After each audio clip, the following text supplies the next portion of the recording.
నమస్తే, welcome to Leo. మొత్తానికి సంక్రాంతి సినిమాలకి అడ్డుకట్టగా పుష్ప 2 ఉంటుందా అంటే లేదు అనే సమాధానాలే వస్తున్నాయి. అయితే తెలంగాణ ప్రభుత్వం ఎలాంటి ఉత్తర్వులు ఇచ్చింది, మొత్తానికి గేమ్ చేంజర్కి ఉన్నటువంటి ఒక అడ్డంకులు తొలగిపోయాయా, సో ఎలాంటి ఉత్తర్వులు ఇచ్చిందో మనతో పాటు సీనియర్ జర్నలిస్ట్ హేమసుందర్ గారు ఉన్నారు.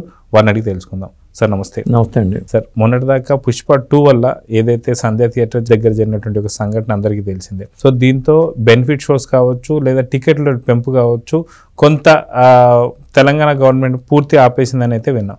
సో మొత్తానికి గేమ్ చేంజర్కి అడ్డంకులు తొలగిపోయాయా, నిజంగానే గతంలో వీళ్ళు ఎంతైతే హైప్ ఇవ్వాలనుకో అంత హైప్ వచ్చిందా లేదంటే ఏం చెప్తారు? అంటే పుష్ప 2కి వారం నుంచే మంచి హైప్ వచ్చింది, వాళ్ళకి ముందు పర్మిషన్ రావడం వాళ్ళకి కలిసి వచ్చింది. ఇక్కడికి వచ్చేసరికి ఏముందంటే లాస్ట్ మినిట్ వరకు వెయిట్ చేశారు. గవర్నమెంట్ మీద ఇంకా ఆశలతోనే వాళ్ళు ఆగారు. అందుకని బుక్ మై షో కూడా ఇవాళ 10ంటికి అన్నారు. అర్ధరాత్రి మాత్రం ఉత్తర్వులు వచ్చినాయి రేట్లు పెంచుకునేలాగా.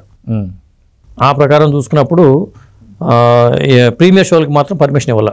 ముందుగా వేసుకోవడానికి కాకుండా తెల్లవారుజాము 4 గంటల నుంచి షోలకి మాత్రమే గవర్నమెంట్ అనుమతి ఇచ్చింది. బెనిఫిట్ షోస్ అంటే బెనిఫిట్ షోస్ కాదు, షోలు మాత్రం 4 గంటల నుంచి స్టార్ట్ చేసుకోమని చెప్పింది. బెనిఫిట్ షోస్ లేవు, ముందుగా షోలు వేసుకోవడం లేదని చెప్పేసింది.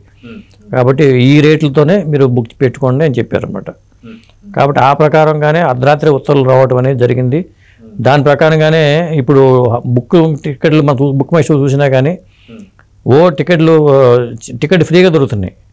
పుష్పకి ఉన్న బిజీ కనపట్ల అసలు ఇప్పుడు ఒక్కరోజు ముందుతోనే బుకింగ్ స్టార్ట్ అయినా కానీ హాట్ కేక్లకు టికెట్లు అమ్ముడవాలి కదా. అది హైప్ మరి అండర్ ప్రమోషన్ చేయటం వల్ల అంటే ప్రమోషన్ స్పీడ్ తగ్గించేశారు.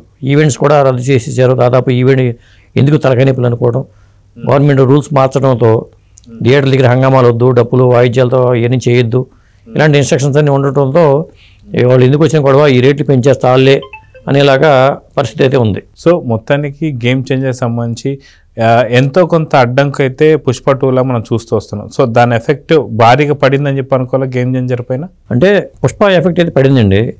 అది ఫస్ట్ డే కలెక్షన్స్ రికార్డ్స్ పరంగా అది ఎఫెక్ట్ పడే అవకాశం అయితే ఖచ్చితంగా కనిపిస్తుంది.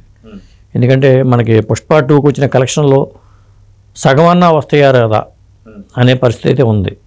ఇప్పుడు ఎందుకంటే ముందు పుష్ప 2 వెనక దేవరా, ఈ 2 సినిమాలో కూడా ఒక విధంగా గేమ్ చేంజర్ ఇబ్బంది పెట్టేలాగా ఉన్నాయి.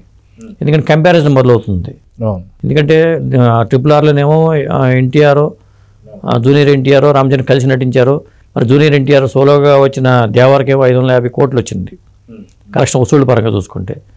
మరి డిసెంబర్లో వచ్చిన పుష్ప 2కి ఏమో 1831 కోట్లు వచ్చినాయి. కంపారిజన్ మొదలవుతుంది కదా.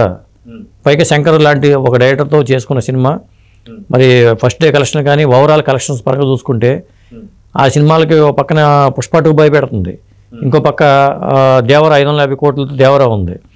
కనీసం దేవర కన్నా మెరుగ్గా ఉంటే అది వేరే విషయం.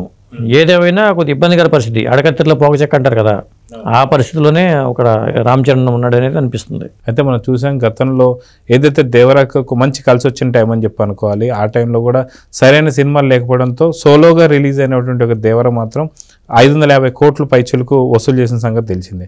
అదేవిధంగా పుష్పకి అతి భారీ హైప్ ఏదైతే ఉందో అడ్వర్టైజింగ్తో అది కూడా గట్టెక్కిందని చెప్పుకోవాలి. కానీ ఇక్కడ చూసుకుంటే సంక్రాంతి సీజన్ ఒకవైపు అయితే అది కాక సింగిల్గా సోలోగా వచ్చే సినిమా కూడా కాదు. సో దీనికి పాన్ ఇండియా రేంజ్లో కూడా సరైనటువంటి ఒక ఆదరణ కూడా అంత పెద్దగా ఏం కనిపించడం లేదు. సో శంకర్ మళ్ళీ సతికిలబడే అవకాశం ఉందంటారా, లేదా భారతీ 2లో జరిగినటువంటి విపత్తు నుంచి బయటపడే అవకాశం ఉందంటారా? అంటే హైప్ చేస్తే అంచనాలు పెరిగిపోవటం అనేది జరుగుతూ ఉంటుంది సాధారణంగా. ఆ రేంజ్లో సినిమా లేకపోతేనేమో డిసప్పాయింట్ అవుతారు. కాబట్టి హైప్ చేయకపోవడం బెటర్ అనే ఉద్దేశంతో కూడా ఉన్నట్టు అనిపిస్తుంది. అదీ కాకుండా హైప్ చేయడం వల్ల ఆ జనం తొక్కిసలాట జరిగి మళ్ళీ గందరగోళ పరిస్థితులు రావడం ఎందుకు, మనం ఏదో నిదాన ప్రధానంలోకి వెళ్ళిపోదాం, మనకి ఎట్టాగో థియేటర్లు చేతిలో ఉన్నాయి, ఎందుకు వరి అవ్వడం అనే దీంట్లోనే దిల్ రాజు గారు ఉన్నట్టు అనుకుంటున్నాం. అందువల్ల ఎట్టాగో డాకు మహారాజ్ రావడానికి ఆదివారం దాకా టైం ఉంది కాబట్టి, 2 రోజులు టైం ఉంది కాబట్టి ఎక్కువ థియేటర్లు ఎట్టాగ ఇచ్చేశారు. టికెట్లు కూడా కావాల్సిన వాళ్ళకి కావాల్సినట్టు దొరుకుతున్నాయి. ఇబ్బంది ఏముంది, ఆ నిదానంగానే దిల్ రాజు గారు ప్లాన్ చేసుకుని వెళ్తున్నారు. సో గేమ్ చేంజర్కి ఫస్ట్ డే రికార్డ్స్ మాత్రం బద్దలు కొట్టే అవకాశం అయితే లేదనే చాలా క్లియర్గా కనిపిస్తుంది. ఎందుకంటే పుష్ప 2కి సంబంధించి చూస్తే ఆ రికార్డులు బద్దలు కొడటానికి ఒక్కొక్క టికెట్ రేటు 2000 నుంచి 3000 రూపాయలు పెట్టిన సంగతి అది తెలిసిందే. అదిగాక ఇక్కడ అంత హైపు లేదు, అన్ని థియేటర్స్ లేవు, ప్లస్ అంత టికెట్లు కూడా అమ్ముడు పోలేదు. కాబట్టి పుష్ప 2కి సంబంధించిన ఫస్ట్ డే రికార్డ్స్ బద్దలు కొడుతుందా లేదా అంటే ఏం చెప్తారు? ఖచ్చితంగా బద్దలు కొట్టే అవకాశం కనపట్ల. ఎందుకంటే పుష్ప 2కి దాదాపు 300 కోట్ల రూపాయలు కలెక్ట్ అయినాయి. అది చిన్న అమౌంట్ కాదు. ఎందుకంటే ఆ రేట్ల మీద కూడా ఆ అమౌంట్ రావడమే జరిగింది. కానీ ఇక్కడికి వచ్చేసరికి గేమ్ చేంజర్కి ఆ రికార్డ్ అయితే వచ్చే అవకాశం ఏమాత్రం కనిపించట్లా.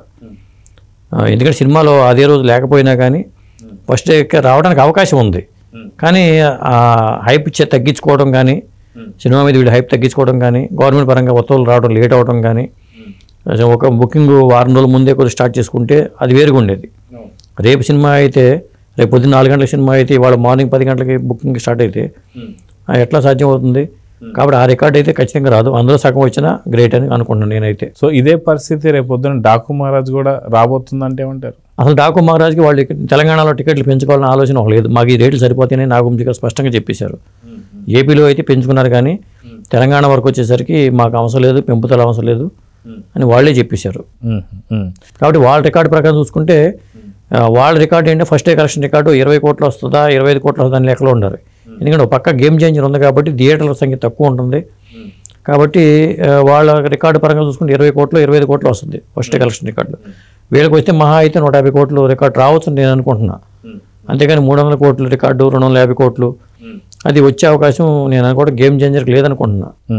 అయితే మొత్తానికి ఏదైతే గేమ్ చేంజర్లో శంకర్ సత్తా చూపించబోతున్నాడా లేదా అంటే ఏం చెప్తారు? ఇక్కడ శంకర్ సత్తా అనేది మనం అసలు ఎక్స్పెక్ట్ చేయడానికి వీల్లేదు. శంకర్ సత్తా గురించి ఎవరు మాట్లాడట్లా.